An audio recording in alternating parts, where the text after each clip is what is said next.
waaqayyoon waaqeffatu. Wanti lafa kanarratti isiniif hafuun jiru obbolo tokko waa tokkoon isinitti himu. Sagaleen waaqayyoo gaafa dubbatu waaqayyoo guddaadha. Guddummaa isaarraan kan keemu namni tokko isa beekuu hin danda'u. Inni guddaa ta'e kun immoo laphee keessan keessa jira. Wanta guddaa ta'e tokko laphee keessanitti baattanii waaqeffachuun ni isin. Inni laphee keessan keessa jiru Kiristoos. Inni sammuu keessan keessa jiru Kiristoos. Isatu waaqeffama. Waan guddaa baannee waaqeffachuu dhiisuu hin dandeenyu. Waan guddaa baannee waaqeffachuu dhiisuu hin dandeenyu. Waan guddaa baannee gammachuu dhiisuu hin dandeenyu.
Hallelujah, hallelujah, hallelujah.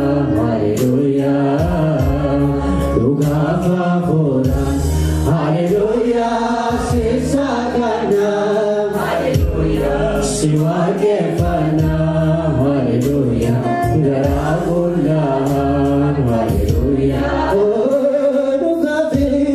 duga fafuran haleluya sisagana haleluya siwa kefana haleluya garagulan duga fafuran haleluya sisagana haleluya siwa kefana haleluya garagulan duga fafuran haleluya sisagana Yesus siwa kefana namun dum tasagaluwe garagulan duga fafuran haleluya sisagana siwa kefana haleluya garagulan haleluya Arjuman wakaya amaban jiwaga bararum masaswaye amamon wagaya garina yagidirati wagamasisa dati Arjuman wakaya amaban jiwaga bararum masaswaye wagaya garira duya gidirati wagamasisa wagaya garira duya gidirati wagamasisa wagaya garira duya gidirati wagamasisa wagaya garira wagamasisa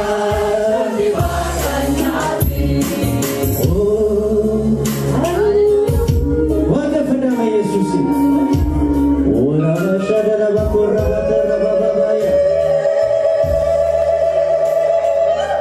illen nada Yesus akar butul kita nada Yesus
Arjuman